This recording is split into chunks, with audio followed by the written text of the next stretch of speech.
하나님의 은혜가 여러분들 가운데 함께 하시기를 주님의 이름으로 축원합니다. 여기 애가 슬픔의 노래지요. 슬픈 노래를 부른 이 애가인데 여기에 비유로 등장하는 암사자, 새끼사자, 포도나무 여러 가지가 나오는데요. 여기 그 사자, 암사자로 등장하는 것은 이스라엘, 유다를 가리킵니다. 암사자. 근데 거기 사자 새끼를 키운다 그런 얘기가 나와요.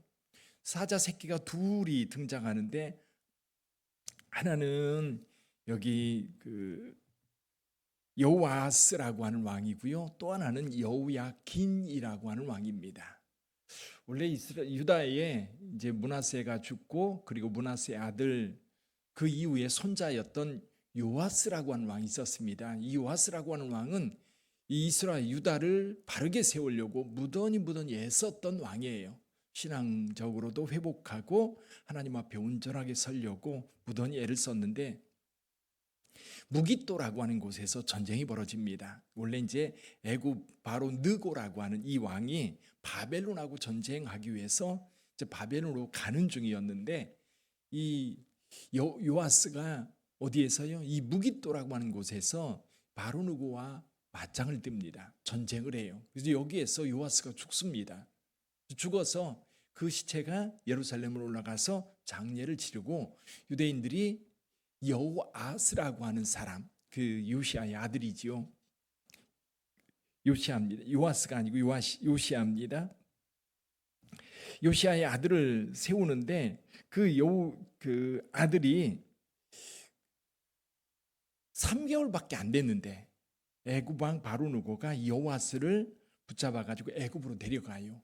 그리고 나서 여호야김이라고 하는 사람을 왕으로 세웁니다.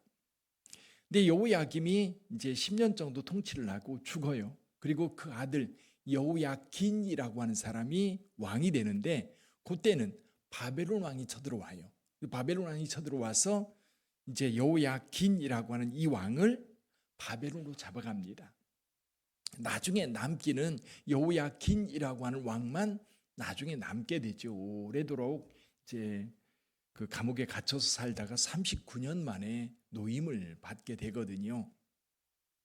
근데 여기 여호아스라는지 여호야긴이라고 하는 이 두 왕, 사실 왕이 된 지 3개월밖에 안 됐습니다. 여기 보면 이 젊은 사자를 키웠다라고 할 때에 여호아스 또는 여호야긴이라고 하는 이 두 왕을 이야기하는데 이 왕들이 악을 행할 기회가 있었을까?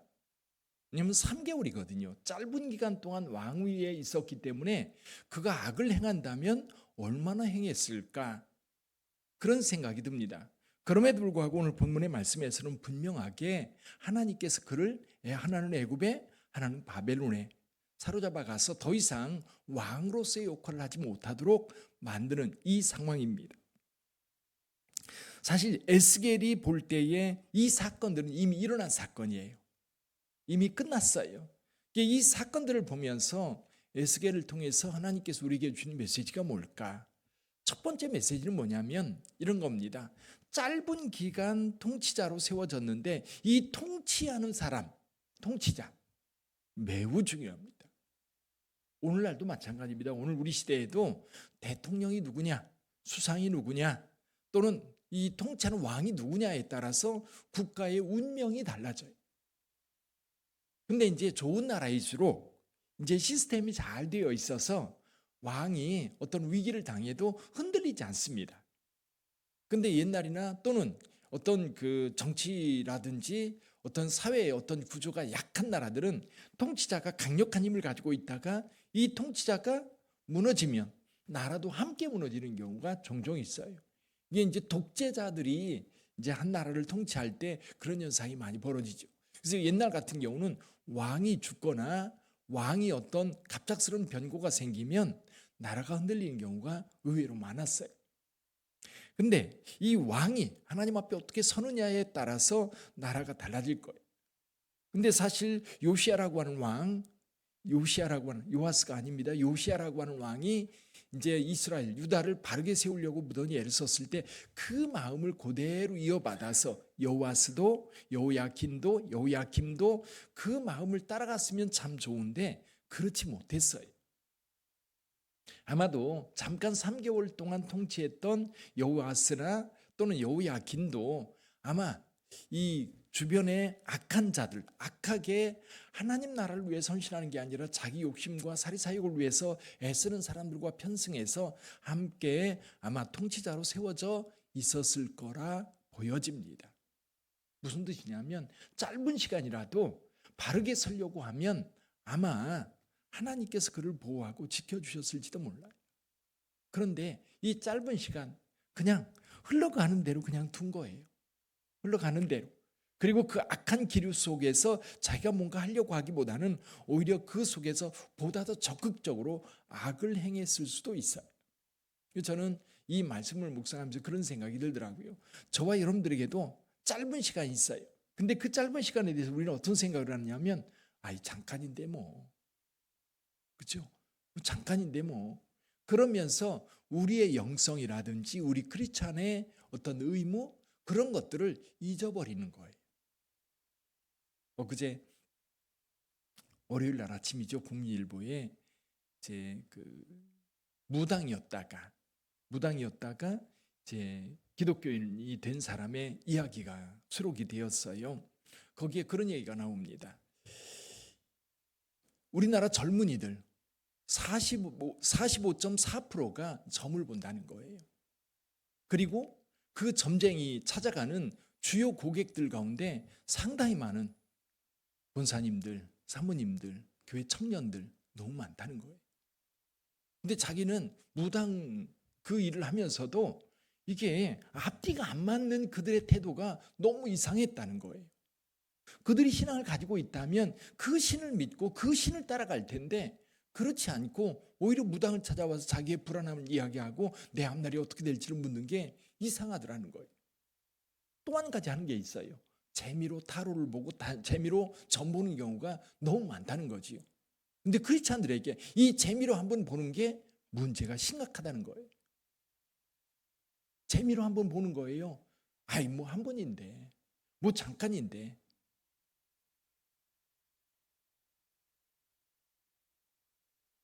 우리가 신앙생활 하면서 그런 경우가 종종 있어요. 짧은 시간이지만 그냥 간단한데 그냥 뭐 짧은데 아니 잠깐인데 뭐. 그게 여러분 악한 영이 지배하고 있기 때문에 거기에 이렇게 말려들다 보면 계속해서 빠져들어가는 거예요. 그래서 잠깐의 왕 3개월이라고 하는 짧은 시간이지만 그럼에도 불구하고 그가 하나님 앞에 바르게 서려고 했고 그 중심이 하나님 앞에 있었다면 하나님께서는 그들과 함께 했을 거라 생각이 들어요. 그러나 그렇지 못했던 거지요. 그래서 결국 애굽으로 끌려가고 바벨론으로 끌려갔던 겁니다. 또 한 가지 여기 10절 이하에 보면 또 한 가지 비유가 나오는데 이건 에스겔의 입장에서 보면 아직 이루어지지 않은 나라예요. 않은 사건이에요. 여기 포도나무가 나오는데 이 10절에 보면 내 피의 어머니는 물가에 심어진 포도나무 같아서 물이 많음으로 열매가 많고 가지가 무성하며. 이사야서 5장에 나오는 포도원의 비유와 비슷한 내용이에요. 하나님께서 좋은 땅을 골라서 거기에 땅을 파고 거름을 주고 극상품 포도나무를 심었다. 그와 마찬가지로 여기 포도나무 물이 많고 열매가 많고 가지가 풍성하여 그래서 많은 열매를 맺을 수 있는 그런 포도나무였던 겁니다. 그 가지들은 강하여 권세 잡은 자의 규가 될 만한데 그 하나의 키가 굵은 가지 가운데서 높았으며 많은 가지 가운데 뛰어나 보이다가 분노 중에 뽑혀서 아예 이 포도나무 뿌리째 뽑혀서 버려지는 내용.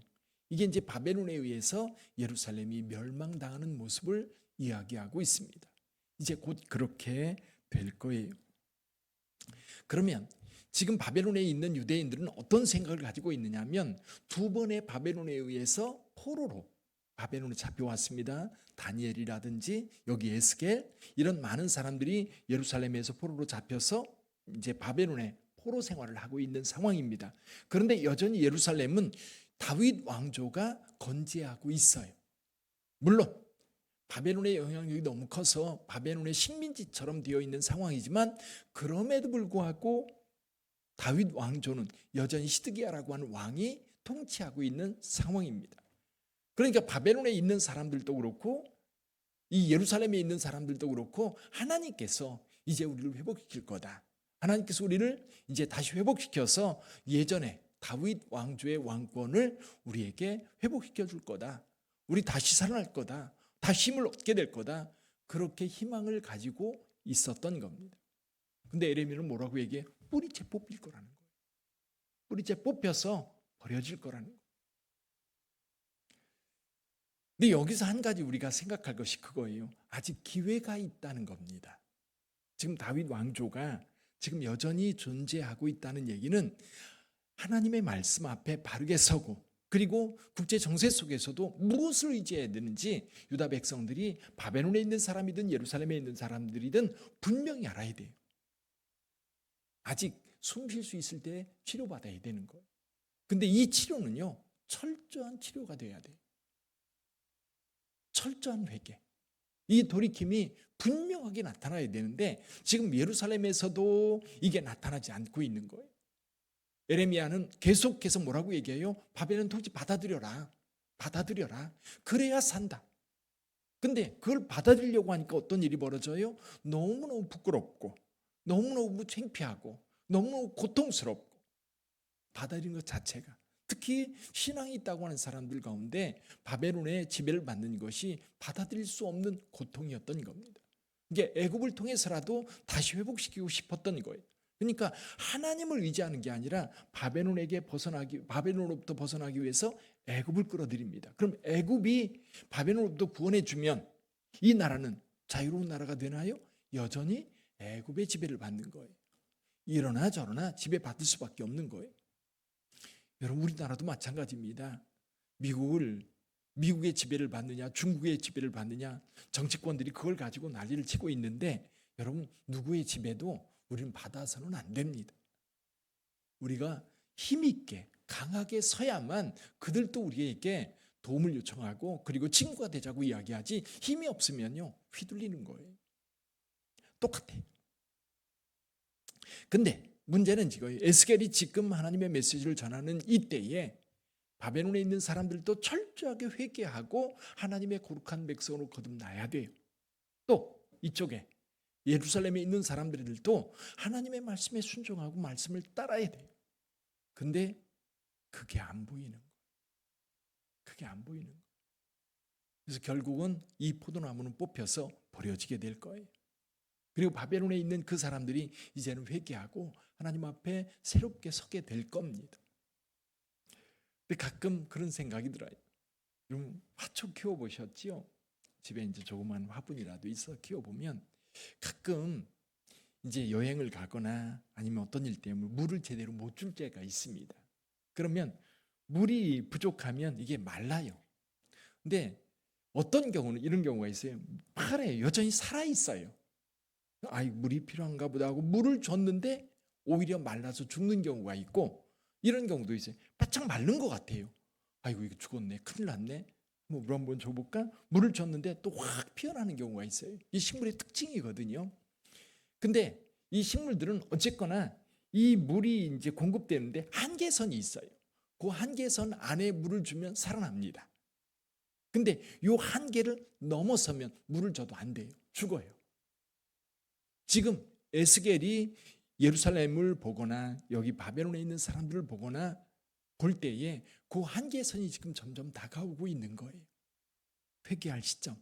회개하는데 적당히 회개하면 죽어요. 철저하게 회개하고 철저하게 돌이켜야 되는 거예요. 그래서 저와 여러분들도 신앙생활 하다 보면 우리가 이 어떤 욕심에 끌리든지 아니면 자기도 무의식 가운데 어느 우리가 가야 될 길에서 곁길로 벗어나는 경우가 있어요. 가끔 지금이야 내비게이션이 잘 됐기 때문에 내비게이션 따라 여행할 때에 낯선 곳을 갈 때에도 금방 찾아가는데 예전 같은 경우는 물어 가야 될 때가 있었어요. 가다 보면 여기가 아닌데 이상하다. 그때 돌이켜야 돼요. 더 가볼까 해서 더 가면 가는 만큼 어때요? 손해인 거예요. 시간 낭비, 또 에너지 낭비, 여러 가지 힘든 일이죠.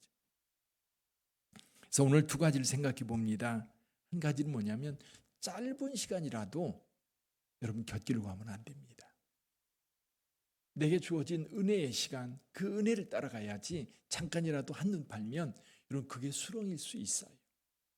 재미로 점 보고 사주팔자 보고 아예 한 번인데 뭐.